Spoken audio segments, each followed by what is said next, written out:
பார்த்தீங்கன்னா அது உண்மையோ கசப்போ அது வேற விஷயம். இன்னைக்கு நரேந்திர மோடி அவர்களுக்கு பார்த்தீங்கன்னா அமித்ஷாவை விலக்கிட்ட நரேந்திர மோடி அவர்களை பார்க்க முடியாது. அதே மாதிரி அம்மையார் ஜெயலலிதா இருந்த காலகட்டத்தை அதையும் நம்ம பார்த்துருப்போம். இப்போ உள்ள இளைஞர்கள் பார்த்துருப்பீங்க. சசிகலா அம்மையார், அது கருத்து முரண்பாடுகள் ஏற்பட்டு இருக்கலாம். பட் இருந்தாலும் சசிகலா எம்ஜிஆர் அது ஜெயலலிதா அவர்கள் பார்த்தா சசிகலா அப்படின்ற மாதிரி அவர் சொல்லுவாங்க இந்த காலகட்டங்களில்.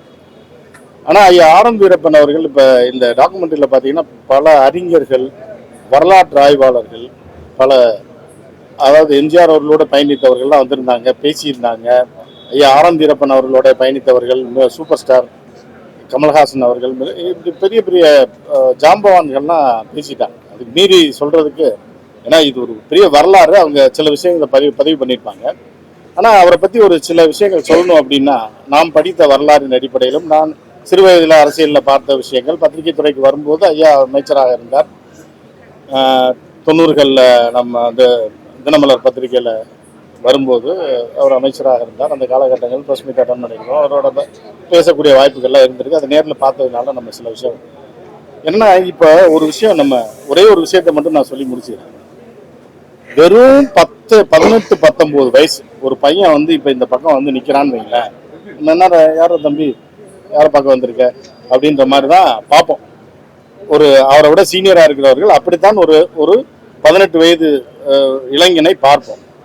ஆனால் ஒரு 17, 18 வயது இளைஞன் தமிழகத்திலே மிகப்பெரிய ஆளுமையாக இன்றும் வரலாறு பேசிக் கொண்டிருக்கக்கூடிய, கிட்டத்தட்ட 70, 80 வருடங்களாக இன்றும் நம்முள் வாழ்ந்து கொண்டிருக்கக்கூடிய தந்தை பெரியார் அவர்கள் இன்றும் வரலாறாக இந்திய வரலாற்றிலே பல விஷயங்களை புரட்டி போட்ட அந்த வரலாறு ஒரு இளைஞர் 18, 19 வயசுல உள்ள ஒருத்தரை பார்த்து அவரை கரெக்டா பிக்கப் பண்ணி அவரை தன்னுடைய உதவியாளரா, அவருக்கு வயசு எத்தனை 70, 80, அந்த காலகட்டங்கள்ல ஒருத்தரை கரெக்டா ஐடென்டிஃபை பண்ணி தூக்குறாரு அப்படின்னா அவர் எவ்வளவு பெரிய அதாவது ஐயா ஆர்.எம். அவர்கள் பொறுத்தளவுக்கு பார்த்தீங்கன்னா ஒரு பெரிய ஒரு ஃபிகர்லாம் கிடையாது.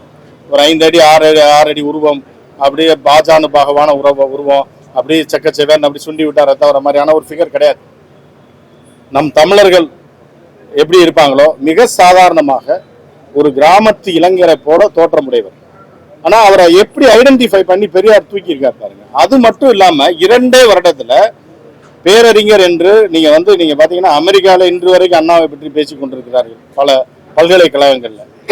அவர் என்ன பண்ணாருன்னா 2 வருஷத்துல எனக்கு அவரை கொடுக்குறீங்களா, யார ஆர்எம்இ அவர்களை, ஒரு 20 வயது இளைஞரை பெரியார்ட்ட சொல்லி அவரை என் கூட நான் வச்சுக்கிட்டுமா ஏன்னு சொல்லி அவருடைய பத்திரிகைக்கு ஆசிரியர், எத்தனை 20 வயசுல ஒரு பத்திரிகைக்கு ஆசிரியர், அதுவும் யாரு ஜாம்பவான் அண்ணா மாதிரிலாம் ஒரு பேரறிஞர். இன்றைக்கு வரைக்கும் அவருடைய ஒவ்வொரு வார்த்தையும் அவர் நாடாளுமன்றத்தில் பேசினதும் தமிழக அரசியல செய்தது நாம் வழிகாட்டியாக அவரை ஏற்றுக்கொண்டிருக்கிறோம்.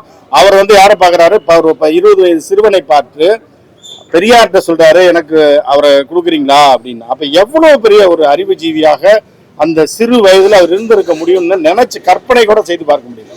அதுக்கப்புறம் எம்ஜிஆர் டிசைன் பண்றாரு. இப்பெல்லாம் நம்ம பார்த்தோம் அப்படின்னா, இப்ப நம்ம யூடியூப் சேனல் இருக்கு, எனக்கும் ஒரு சேனல் இருக்கு, நான் பத்திரிகையில ஒரு கிட்டத்தட்ட 35 வருடங்கள் பணியாற்றிருக்கேன், செய்தி தலைமை ஆசிரியராக இருந்திருக்கேன் டிவி சேனல். ஆனா பாத்தீங்க அப்படின்னா இளம் வயதுல 20, 22 வயதுல இவ்வளவு சாதனைகளை படைத்த ஒரு மனிதன் என்ன பண்றாருன்னா, அடுத்து எம்ஜிஆர் என்கிற மாமனிதனை டிசைன் பண்றாரு. எப்படி டிசைன் பண்ணாருன்னா, இவருக்கு ஒரு மனிதன் எப்ப வெற்றி பெறுவானா நமக்கு என்ன தெரியும் அப்படின்றதை உணர்ந்தவர்கள் தான் மிகப்பெரிய ஞானிகளாகவும் தலைவர்களாகவும் வர முடியும். அந்த மாதிரி உணர்ந்து என்ன பண்றாரு, இவர் நடிக்க முடியாது, ஆனா மிகப்பெரிய அறிவாளி, மிகப்பெரிய வசனகர்த்தா, மிகப்பெரிய ஒரு படத்தை வெற்றி படம் ஆக்குறது எப்படி, ஒரு ஹீரோவை எப்படி டிசைன் பண்ணலாம், ஒரு ஹீரோயின் எப்படி டிசைன் பண்ணலாம் அப்படின்ற தெரிந்த ஒருத்தர் என்ன பண்றாருன்னா எம்ஜிஆருக்காக தியாகம் பண்றாரு. ஏன்னா இவர்கிட்ட என்ன இல்லையோ அது எம்ஜிஆர்ட்ட இருக்கு, எம்ஜிஆர் அவர்கள்ட்ட என்ன குறைபாடு இது இருக்கோ அது இவர்கிட்ட இருக்கு. ஸோ இந்த 2 மலைகளும் சேர்ந்து என்ன பண்றாருன்னா இவரை டிசைன் பண்ணி தூக்குறாரு.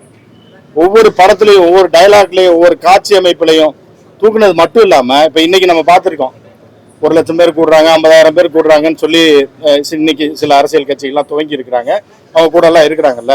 அன்னைக்கு 1947 இளைஞனா இருந்து உள்ள வந்தவர் என்ன பண்றாருன்னா, எம்ஜிஆர் அவர்கள் கட்சி ஆரம்பிக்கிறதுக்கு எல்லா டிசைன் பண்ணி, கொடி டிசைன்ல இருந்து எல்லாத்தையும் பண்ணி ஒரு மாநாடு 5 லட்சம் பேர் பங்கேற்கிறாங்க. எங்க மதுரையில நடந்த மாநாட்டில் நாடோடி மன்னன் திரைப்படம், நாடோடி மன்னன் திரைப்படத்தில் எம்ஜிஆர் சொந்த தயாரிப்பு, அதெல்லாம் பெரியவங்களுக்கு எல்லாமே தெரியும், தெரிஞ்சவங்களுக்கு நான் சொல்ல வரல. அந்த படம் வெற்றி பெற்றால் மன்னன், தோல்வி அடைந்தால் நாடோடி அப்படின்ற நிலைமைக்கு எம்ஜிஆர் வந்து காயின் சுட்டி போடுற மாதிரி, ஒன்று தெருவுக்கு போறோமா இல்லை மன்னன் ஆகிறோமா அப்படின்னு. அதற்கு பின்புலத்தில் இன்னும் அந்த கதை, திரைக்கதை எல்லாத்தையும் பார்த்தது மட்டும் இல்லாமல் இணை தயாரிப்பாக இருக்காங்க. படத்தை முடிக்க முடியல, திரு ரஜினிகாந்த் அவர்கள் சொல்லியிருப்பாங்க, லைட்டாக டச் பண்ணிட்டு போயிருப்பாங்க. அந்த படத்தை முடிக்க முடியல, பணம் பத்தலை, 1 லட்சம் ரூபாய் ஏதோ பத்தலை. அது ஒரு பெரிய தொகை அந்த காலத்தில். ஏவிஎம் செட்டியார் அவர்கள்ட்ட போய் கேட்குறாங்க ஆர்மி அவர்கள். கேட்கும்போது அவர் என்ன சொல்கிறாருன்னா, எம்ஜிஆர் வந்து கையெழுத்து போட சொல்லுங்க. ஏன்னா எம்ஜிஆர் சூப்பர் ஸ்டார், அப்போ அவருக்கு ஒரு வேல்யூ இருக்கு. அப்போ ஒருவரை உருவாக்கி அவர் மேலே எவ்வளோ மரியாதையும் அன்பும் வைத்திருந்தால் அந்த கூட இருக்கிறவங்க அவங்களை எப்படி கடைசி வரைக்கும் கண்ணில் இமை மாதிரி பாதுகாத்திருக்காரு அப்படின்றது அது ஒரு உதாரணம். அப்போ இந்த பணத்தை கேட்கும்போது அவர் செட்டியார் அவர்கள் சொல்கிறாங்க, அவரை வந்து எம்ஜிஆர் வந்து கையெழுத்து போட சொல்லுங்க அப்படின்னு. ஆரம்பி சொல்கிறாரு சிரிச்சுக்கிட்ட.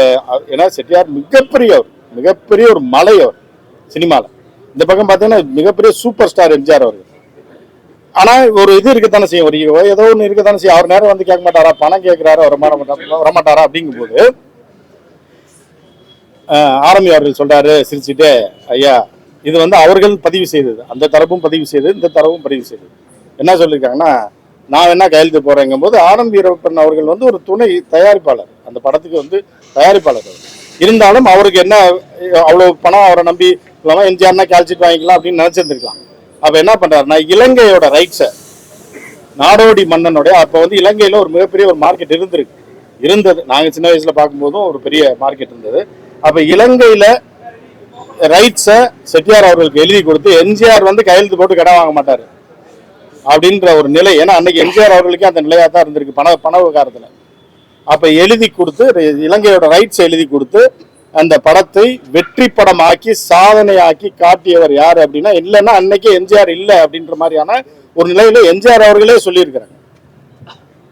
ஜெயிச்சா மன்னன், தோத்தா நாடோடி, அவ்வளவுதான், அப்படி போயிட வேண்டியதான், ஏதாவது சைடு ரோல்ல நடிச்சுட்டு போக வேண்டியதான்ற ஒரு நிலையில.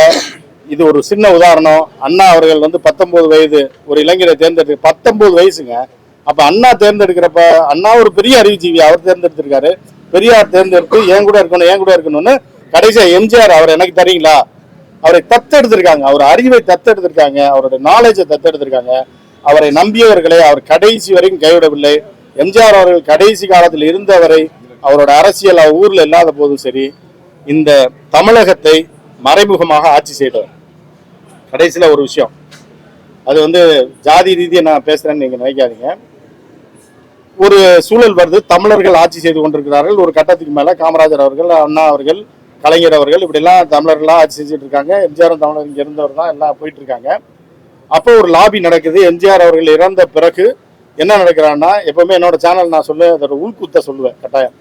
அந்த மாதிரி இதுல என்ன அப்படின்னு பாத்தீங்கன்னா, எம்ஜிஆர் அவர்களுக்கு பிறகு ஆர்.எம். வீரப்பன் அவர்கள் முதலமைச்சராக வருவதற்கு டெல்லியில எல்லா லாபியும் நடந்துகிட்டு இருக்கு.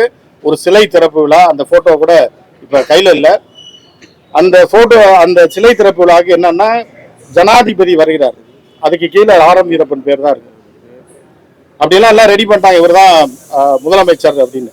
ஆனா ஒரு ஜாதி ரீதியிலான ஒரு பெரிய லாபி ஒர்க் அவுட் பண்ணி, இவர் வரக்கூடாது, இந்த குறிப்பிட்ட ஜாதி, இதுதான் தமிழகம், நீங்க நல்லா தெரிஞ்சுக்கங்க. அந்த இது எப்படி உடைக்கப்பட்டதுன்ற நான் சொல்லி முடிச்சிடறேன். இந்த ஜாதியை சேர்ந்தவர்கள் வர வேண்டும் என்று டெல்லியில ஒரு லாபி பண்றாங்க.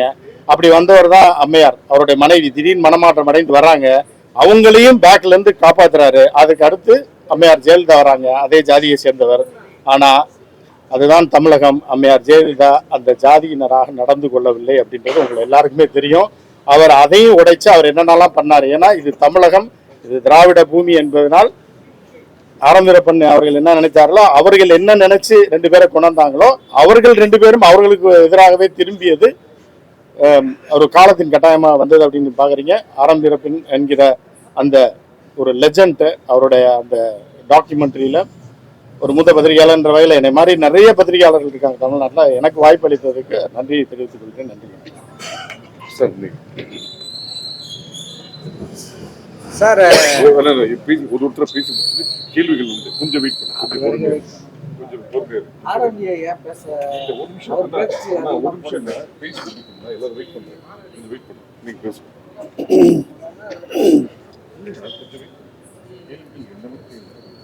ஆரம்பி ஒரு கிங் மேக்கர் என்ற இந்த ஆவணப்படம் காலத்தினுடைய கட்டாயம். இது அவர்கள் குடும்பத்தினர் அவருக்கு காட்டுகின்ற செய்கின்ற அஞ்சலி மட்டுமல்ல, தமிழர்களுக்கு வரலாற்றை ஆவணப்படுத்தும் பழக்கம் இல்லை. இது ஒரு நல்ல முயற்சி. அந்த வகையில் நாம் நம்முடைய வரலாற்றினை, நம்முடைய ஆளுமைகளை நாம் குறித்து வைப்பதில்லை. நமக்கு குடும்ப பெயர்களே ஒரு 3 தலைமுறைக்கு பிறகு மீண்டும் மீண்டும் பேரன் தாத்தாவனுடைய பெயரை எடுத்துக்கொள்ளும், மகனுடைய மூத்த மகன் பாட்டியினுடைய பெயரை எடுத்துக்கொள்ளும், மூத்த மகள் என்ற அளவில் ஒரு 3 தலைமுறைக்கு பிறகு, ஒரு 3 தலைமுறைக்கு அப்பால் தமிழர்களுக்கு அவர்களுடைய சொந்த குடும்பத்தையே தெரியாத அளவிற்குத்தான் தமிழகத்தில் வரலாறும், தமிழகத்தில் வரலாற்றை பதிவு செய்யும் ஒரு பழக்கமும் இவ்வளவு நாள் நமக்கு இருந்திருக்கு. இன்று இந்த தொழில்நுட்ப புரட்சிக்கு பிறகு இத்தகைய முயற்சிகள் நிறைய வந்து கொண்டிருக்கின்றன. இதில் முதல் முயற்சி இந்த முயற்சி. ஆரம்பி அவர்களுடைய வெற்றி என்பது இந்த திராவிட இயக்கத்தினுடைய வெற்றி. பின்னணியற்றவர்களை முன்னணிக்கு கொண்டு வந்த, சமூக பின்னணியற்றவர்களை முன்னணிக்கு கொண்டு வந்த இயக்கம் இந்த திராவிட இயக்கம். அதில் மெத்த படிக்காமல், எனக்கு முன்னால் பேசிய உமாவதி சொன்னது போல், மிகுந்த கவர்ச்சிக்குரிய ஒரு நாயக தோற்றத்தையும் வைத்திராமல் இருந்த ஆரம்பி என்ற அந்த குள்ள மனிதர் பல ஆளுமைகளின் உள்ளத்தை போய் குடிகொண்டார். அவர்களை செதுக்கும் சிற்பியாக அவர் உயர்ந்தார். அவருடைய விடா முயற்சி, அவருடைய விடா உழைப்பு, அவருடைய சமயோசிதம், அவருடைய அறிவு நுட்பம், இவை அவரை அந்த உயரத்திற்கு அழைத்து சென்றது. அவருடைய படங்களில் அவர் சொல்லுகின்ற கருத்துக்களும், நாயகனை அவர் உயர்த்திய விதமும் வெகு சிலர் மட்டுமே செய்யக்கூடியது. அண்ணா என்ற ஒரு மனிதரால் எம்ஜிஆர் இடத்தில் வந்து சேரும் அவர் அண்ணாவுக்கு மிகப்பெரிய அஞ்சலியை செலுத்தக்கூடிய ஒரு பாடலை தன்னுடைய படத்தில் வைத்தார். மணிப்பயல் என்ற படத்தில், காஞ்சியிலே ஒரு புத்தன் பிறந்தான், அவன் கருணையினால் எங்கள் நெஞ்சம் நிறைந்தான், அண்ணாவென்ற பெயரில் அழைக்கப்பட்டான், 1000 தலைமுறை தழைக்க வந்தான் என்ற புலமைப்புத்தனுடைய வரிகளை வைத்து அண்ணாவுக்கு சாகா வரம் பெற்ற ஒரு பெயரை, அமரத்துவம் பெறக்கூடிய ஒரு இடத்தை தன்னுடைய படங்களில் அவர் பொறித்தார். இந்த எளியவர்களுடைய வாழ்க்கை, எளியவர்கள் ஏற்றம் பெறலாம், அவர்கள் உழைப்பதற்கு தயாராக இருந்தால், அவர்கள் ஒரு பேராவல், அம்பிஷன் என்று ஆங்கிலத்தில் சொல்லுவோமே, அந்த அம்பிஷன் இருக்கக்கூடிய எல்லா இளைஞர்களும் அவர் எட்டிய உயரத்தை எட்ட முடியும் என்பதற்கு இந்த ஆவணப்படம் ஒரு நல்ல சாட்சி. இது அவருடைய குடும்பத்தார் அவருக்கு செய்யும் அஞ்சலி மட்டுமல்ல, தமிழகமே அவரை போன்ற ஒரு ஆளுமையை போற்ற வேண்டிய போற்றுவதற்கு ஒரு தொடக்க விழாவாக இந்த ஆவணப்படம் அமையும் என்று நான் கருதுகிறேன். அந்த இது பேசுறது இல்ல உங்க பேரை சொல்லி ஒரு நிமிஷம். சாரோட பேர் என்னோட பேர் கண்ணன். நான் ஒரு விமர்சகன், முன்னாள் ஐநா அதிகாரி. ஓப்பனிங் சொல்லுங்க. ரொம்ப ரொம்ப மகிழ்ச்சியாக இருக்குது. அதாவது என்னென்னா, அடுத்து வரும் தலைமுறைகள் ஆரம்பி அப்படிங்கிற அந்த மகத்தான மனிதரை பற்றி தெரிந்து கொள்வதற்கான ஒரு மிகப்பெரிய ஆவணப்படம். இன்னும் சொல்லப்போனால் எம்ஜிஆர் என்ற அந்த 3 எழுத்திற்கு பின்னால் இருந்த அந்த 3 எழுத்து மந்திரம் ஆரம்பிங்கிறது ஒரு தெளிவாக இந்த ஆவணப்படத்திலேருந்து தெரிய வருது. இதில் கூறிய அத்தனை விஷயங்களும் வியக்க வச்ச ஒரு தருணம் அது. உண்மையிலே இந்த ஆவணப்படம் மூலியமாக அவருடைய நூற்றாண்டில் இன்னைக்கு இருக்கக்கூடிய மக்கள் அவரை பற்றி தெரிந்து கொள்ள வேண்டும். அவர் போல ஒரு மனிதர் இருக்க வேண்டும், ஒரு நல்ல தலைமையை உருவாக்க அப்படிங்கிறதான் நம்ம தெரிஞ்சுக்க வேண்டிய ஒரு விஷயம். ரொம்ப மகிழ்ச்சியா இருக்கு இந்த ஆவணப்படம் பார்க்கும்போது. இதில் பேசியவர்கள் அத்தனை பேரும் வெவ்வேறு கட்சியை சேர்ந்தவர்களாக இருந்தாலும் இன்று அத்தனை பேரும் மதிப்பிற்குரிய நமது முதல்வர் அவர்கள் பேசியது உட்பட அனைவரும் அவரை பற்றி சொல்லும் பொழுது அவரின் மதிப்பு உயர்ந்து வருகிறது. இப்ப இருக்கக்கூடிய காலகட்டங்கள்ல இப்ப இருக்கக்கூடிய மாணவர்களுக்கு இவர் ஒரு மிகப்பெரிய எடுத்துக்காட்டாக அரசியல் எப்படி நடத்த வேண்டும், எப்படி வழி நடத்த வேண்டும், எப்படி மக்களை சந்திக்க வேண்டும், எப்படி நல்ல திட்டங்களை உருவாக்க வேண்டும் என்பதற்கு ஒரு பெரிய எடுத்துக்காட்டாக இருப்பார் ஆரம்பி ஐயா. அவரை பற்றிய இந்த ஆவணப்படம் மிகச் சிறப்பான படம். இது மக்களை சென்றடைய வேண்டும். அதற்கு பத்திரிகையாளர்கள் துணை புரிய வேண்டும். சார் கொஸ்டின்ஸ் கேட்கு கொஞ்சம் முன்னாடி பல இடங்கள்ல ஆரம்பி ஐயா ஒரு மாபெரும் அறிஞர். அது எங்களுக்கு தெரியும். நாங்கள் தாய் பத்திரிகையிலேருந்து வேலை பார்க்கறதுலேருந்து எங்களுக்கு அவர் நட்பு உண்டு. ஜெயலலிதாவையே மீண்டும் எம்ஜிஆரோட சேர்த்து வைத்தது ஆரம்பி ஐயா தான். அந்த அசைன்மெண்ட் எம்ஜிஆர் கொடுத்து அவர் தான் சேர்த்து வைத்தார். இப்படி பல கருத்துக்கள் இதில் சொல்லும்போது முரண்பாடான கருத்துக்கள் வருது சார். ஒருத்தர் ஒரு டைப்பாக சொல்கிறாங்க, இன்னொருத்தர் அதை மறுக்கிற மாதிரி சொல்கிற மாதிரிலாம் ஏன் வச்சுருக்கிறீங்க? ஒரே கருத்தை ரெண்டு பேரும் வேறு வேறு விதமாக சொல்கிறாங்க. முதல்ல நான் தங்கராஜ் வீரப்பன் சத்யாமு சார்பாக பேசுகிறேன். இந்த ஆவணப்படத்தில் வேலை பார்த்ததுக்கும் இப்போ பார்த்து சப்போர்ட் பண்ணுறதுக்கும் மிக்க நன்றி. அவர் கேட்ட கேள்விக்கு பதில், இது நாங்கள் ஸ்கிரிப்ட் பண்ணல, இது அன்ஸ்கிரிப்டட் வெர்ஷன். அன்ஸ்கிரிப்டட்னா நாங்கள் எழுதி கொடுத்து யாருமே பேசல. இது மனசில் இருக்கிறத அவங்கவுங்க அப்படியே பேசியிருக்காங்க. அதை நாங்கள் இப்போ கோர்வையாக சேர்த்து பண்ணியிருக்கிறது தான் அவர் டைரக்டரோட வேலை. அதனால நீங்க கேட்குற கேள்வி பேசினவங்க கிட்ட கேட்டா அவங்களுக்கு தாங்க பதில். எங்களோட அவர்களுக்கு தெரியாது, நீங்க பேசுறது எனக்கு தெரியாதுல்ல. அது எடிட்டிங் வரும்போது தானே தெரியும். அதாங்க நீங்க கேட்குற கேள்விக்கு பதில் உண்மை இருக்கணும் இல்லையா? அவங்க பேசுனதால நம்ம போட முடியும் இல்ல சார். நீங்க கேட்குற கேள்விக்கு பதில் சொல்றேங்க. ஸ்கிரிப்டடா இருந்தா அந்த மாதிரி பண்ண முடியும். இது ஸ்கிரிப்டட் இல்லை. அவங்கவுங்க மனசுல எப்படி ஃபீல் பண்ணி பேசுறாங்களோ அதை அப்படியே வச்சிருக்கோம். அப்புறம் ஆரம்பி ஐயாவுடைய பேச்சுகள்லாம் ரொம்ப ஆழமானது. அந்த பேச்செல்லாம் இந்த ஆவணப்படத்துல அவங்க பேசுறது நிறைய போடலையே. அதாங்க இதே 30 மணி நேரம் எடுத்ததை 2 மணி நேரத்துக்கு சுருக்கி இருக்கும். இதோட நிக்காது. இது ஃபர்ஸ்ட் ஸ்டெப். ஐயாவை பத்தி பேசணும்னா அவர் சரத்குமார் சொன்ன மாதிரி 1 வருஷம் வரைக்கும் பேசலாம்.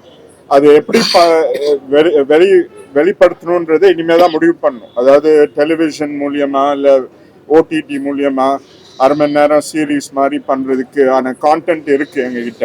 இது முதல் ஸ்டெப். இது என்ன சார், இது ஒரு ஃபிலிம் மாதிரி ரிலீஸ் பண்றீங்களா? ஆமாங்க, இது ஜனவரியில ரிலீஸ் பண்றதுக்கு பிளான் பண்றோம். இந்த 2 hours 2.5 hours 1 hour 58 minutes. Sathya மூவிஸ்க்கு அப்புறம் ஃபீச்சர் ஃபிலிம் எடுக்குமா சார்? ஆமாங்க, பார்த்துட்டு இருக்கோம் சார். அப்புறம் ஐயா பகுத்தறிவுவாதிங்கிறத நல்லா பலமா சொல்லிருக்கீங்க. ஆனா திருமந்திரம் அதெல்லாம் பேசுறாரு. அவரும் கவியரசு கண்ணதாசன் மாதிரி பகுத்தறிவும் ஆன்மீகத்திலையும் கலந்தவர் தானே.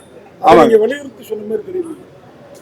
அதாங்க நாங்க பகுத்தறிவை மட்டும் ஃபோக்கஸ் பண்ணிருக்கீங்க. பெரியார், அண்ணா இவங்களை மட்டும்.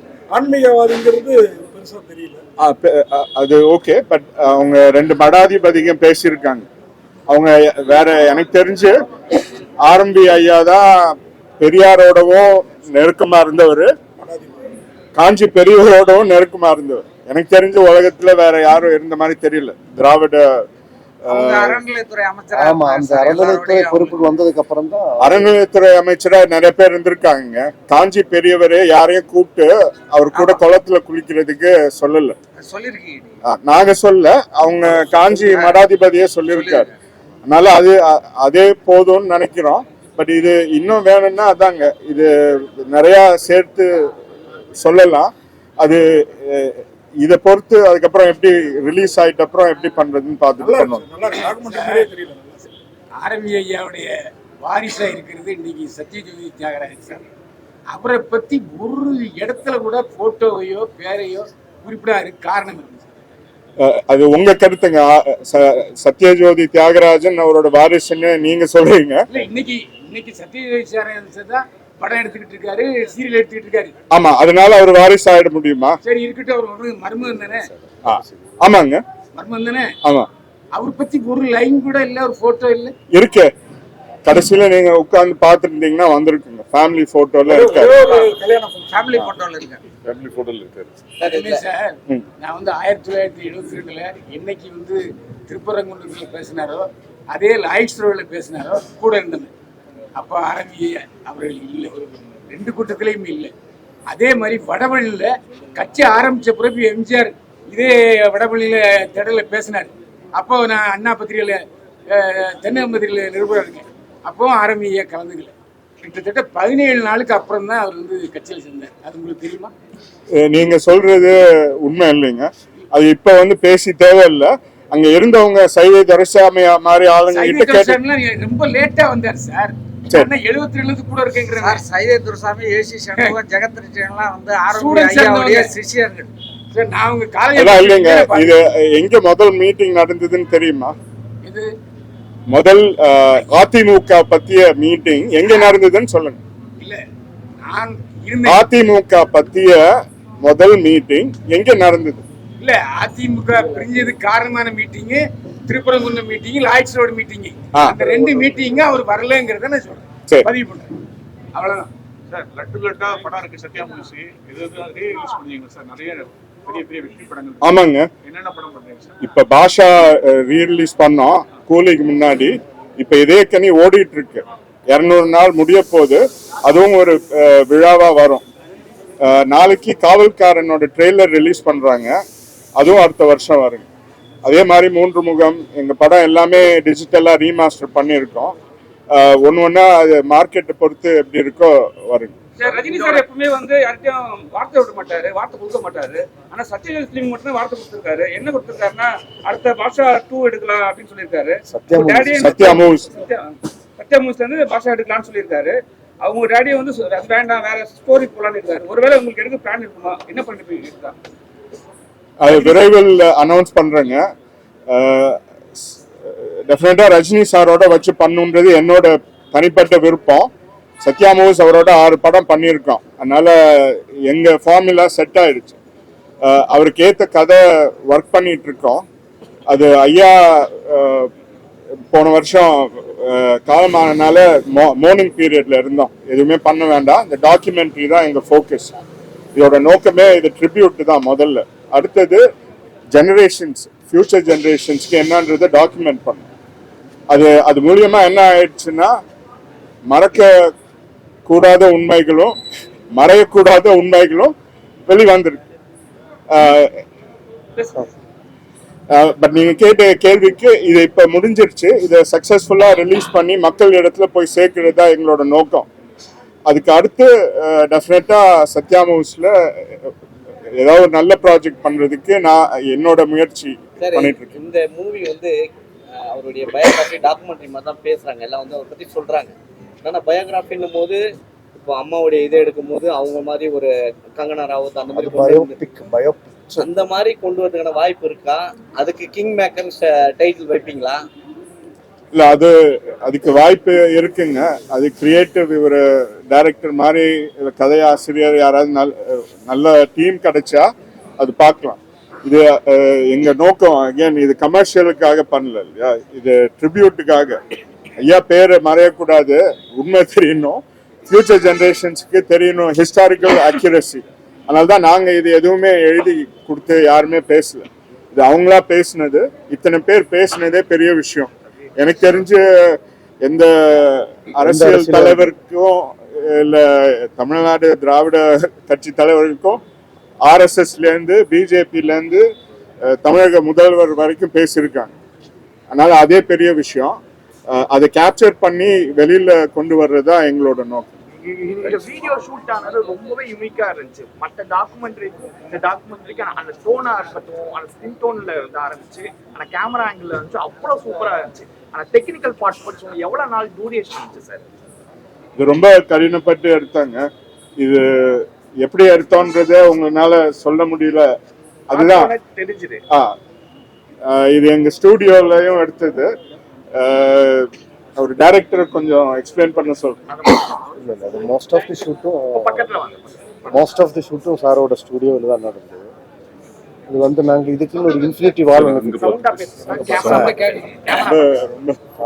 சைக்ளோராமா இன்ஃபினிட்டி வால் ஒன்று இதுக்காகவே அந்த ஸ்டுடியோ கட்டி அந்த மாதிரி தான். அது வந்து டீட்டெயில் அப்புறம் சொல்கிறேன் டெக்னிக்கல் சைடு.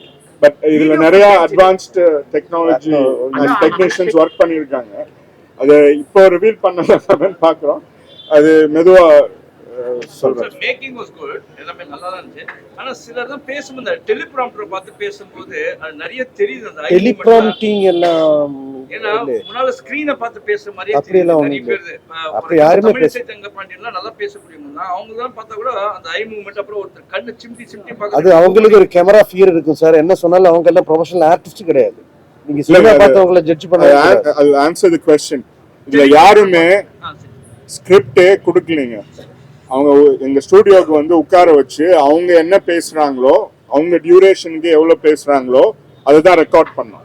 அதனால இது ஸ்கிரிப்ட் எழுதி அவங்க படிச்சு எல்லாரையும் சொல்லு, ஒருத்தர் ரெண்டு பேர் அந்த யாருமே இல்லைங்க. அப்புறம் டெலிபிராம் சிஎம் சார் ஆர்எம்பி சார் வந்து எவ்வளவு பெருமையா பேசினாரு. பிறந்த நாளுக்குலாம் வந்து நிறைய பேசினாரு. சென்னையில் வந்து எஸ்பிபி சாருக்கு வந்து ஒரு பேர் வச்சிருக்காங்க, விவேக் வச்சிருக்காங்க. நீங்க நாளைக்கே ஒரு கோரிக்கை வச்சீங்கன்னா கொல்லூர் கோட்டத்திலேயே ஒரு பெரிய ஆர்எம்பி சாலைன்னு சொல்லி அதனால வைக்கலாம். அப்படி ஏதாவது ஐடியா இருக்கா? வரலாற்றுல நாளைக்கு நாள் நினைச்சிருக்குமே. டெஃபினட்டாங்க. அது இந்நேரம் நாங்கள் கேட்டிருப்போன்றது உங்களுக்கு புரிஞ்சிருக்கும்னு நினைக்கிறேன். அது பார்க்கலாம். தமிழக முதல்வர் கொஞ்சம் இதில் முயற்சி எடுத்து பண்ணுவாருன்னு நம்புகிறோம். ஏன்னா நீங்கள் சொன்ன மாதிரி அந்த திருமலை பிள்ளை ரோடு ஐயா பேர் வைக்கிறதுக்கு நிறைய கோரிக்கைகள்லாம் நாங்களும் கொடுத்துருக்கோம், மிச்சவங்களும் கொடுத்துருக்காங்க. அது போக அறநிலையத்துறைக்கு ஐயா நிறைய பண்ணியிருக்கிறதுக்கு ஒரு கவர்மெண்ட் பில்டிங் கூட பேர் வைக்கலாம். பேராசிரியருக்கு எப்படி பண்ணாங்களோ அதே மாதிரி ஐயாவுக்கு மரியாதை செலுத்தலாம். அது பார்க்கலாம் அவங்க கவர்மெண்ட் எப்போ முடிவெடுத்து பண்ணுறாங்களோ. கோரிக்கை வச்சுருக்கோம், நடந்தா எல்லாருக்குமே நல்லது. அந்த ஆரம்ப வீடு கலவான என்எஸ்கே வீடு வாங்கியிருக்கீங்க. அவர் இந்த பேரால தான் அந்த என்எஸ்கேன்றது சாலைன்னு ஆற்காடு சாப்பிட்றாங்க. இப்போ நீங்க இருக்கக்கூடிய அந்த தெருவுக்கு வந்து அந்த பேர் வைக்கும்போது இப்போ நாங்கள் இருக்கிற பேர் வந்து திருமலை பிள்ளை ரோடு. திருமலை பிள்ளை ரோடு வந்து ஜஸ்டிஸ் பார்ட்டியில் யாரோ இருந்த ஒரு பேர். நீங்க சொல்ற இது தெரியல. எங்க ப்ரீவியஸ் ஓனர் யாரா இருந்தா எங்க வீடு நாங்க 40 வருஷமா அங்கேதான் இருக்கோம். 50 வருஷமா. நான் ஆக்சுவலா அங்கேதான் பிறந்தேன். அங்கேருந்து தான் கவர்மெண்ட் வேலை நிறைய நடந்திருக்கு. டெக்னிக்கலா அது சிஎம் வீடு மாதிரி தான். ஏன்னா அங்கேருந்து புரட்சி தலைவர் அமெரிக்கால இருந்தபோது தமிழ்நாடு கவர்மெண்ட் ஃபங்க்ஷன் பண்ணது அங்கேருந்து தான். அந்த தெருவில் தான் வந்து காமராஜருடைய வீடு. காமராஜர் வீட நினைவு இல்லமா மாத்தினதே ஐயா தான். அது புரட்சி தலைவர் ஆட்சியில் அவர் இன்ஸ்ட்ரக்ட் பண்ணி ஐயா தான் அதை எக்ஸிக்யூட் பண்ணாங்க. அதனால அவர் ஐயா பேர் அங்க இருக்கும், காமராஜர் நினைவு இல்லத்துல கல்வி. எம்ஜிஆர் கழகம்னு கட்சி ஆரம்பிச்சது. அதுல இருந்து ஜெகதரட்சன் வந்து திமுக கட்சியோட நிலைப்பாடு என்ன, எப்படி பண்ணிக்கலாம், அது என்ன நிலைப்பாடு? இப்போதைக்கு எங்க பொதுச் செயலாளர் பேசினார். அவர்கிட்ட தான் கேட்கணும். என்னோட விருப்பம் அது இருக்கணும்ன்றதுதான். ஏன்னா அந்த மாதிரி கட்சிங்க இருந்தாதான் நல்லது. வாரிசு நீங்க ஒரு திராவிடர் கட்சியில ஏதாச்சும் நீங்களே ஒரு அமைச்சரா இருக்கலாம். நீங்க ஏன் ஃபேமிலியில இந்த யாருமே பொலிட்டிக்கலி வரல? ஏன் சார்? அது எங்களுக்கு இன்ட்ரெஸ்ட் இல்லைங்க. ஏன்னா அது என்னோட பர்சனல் கருத்து. பாலிடிக்ஸ்ல ரொம்ப நல்லா இருந்தாலும் உருப்பிட முடியாது. அது தமிழ்நாடுக்கு ஒரு எடுத்துக்காட்டு. அதனால நாங்கெல்லாம் படிப்புல முக்கியத்துவம் கொடுத்து அதிலே ஃபோக்கஸ் பண்ணிட்டோம். ஆனா தமிழ்நாடோட நன்மைக்காக எது நல்லா நடக்கணுமோ அது நடந்தா எங்களுக்கு நல்லது. அதனால இதோட நோக்கம்ன்றது அது இல்லை. பட் இதை பார்த்துட்டு இப்ப வர்ற ஒரு உமாபதி சார் சொன்ன மாதிரி இப்ப இருக்கிற தலைவர்களோ புதுசா வர்ற கட்சிகளோ இதை பார்த்து கத்துக்கிட்டு தமிழ்நாட்டுக்கு ஏதாவது நல்லது பண்ணணும்னு நினைச்சா நாங்க டெஃபினட்டா அதுக்கு சப்போர்ட் பண்ணுவோம். சார் இதுல இளையராஜா சாங்லாம் பயன்படுத்தி காக்கி செட் அதெல்லாம் வருது. சமீபத்தில் இளையராஜா சாங் பயன்படுத்தக்கூடாதுன்னு சொல்லியிருக்காரு. உங்களுக்கு அந்த பர்மிஷன் கொடுத்துட்டாங்களா? நீங்க போய் கேட்டீங்களா இளையராஜா சார்கிட்ட? நாங்க தாங்க ப்ரொடியூசர். அந்த ரைட்ஸ் எல்லாம் எங்க கிட்ட தான் இருக்கு. நாங்களும் அவரோட சேர்ந்து கேஸ் போட்டிருக்கணும்.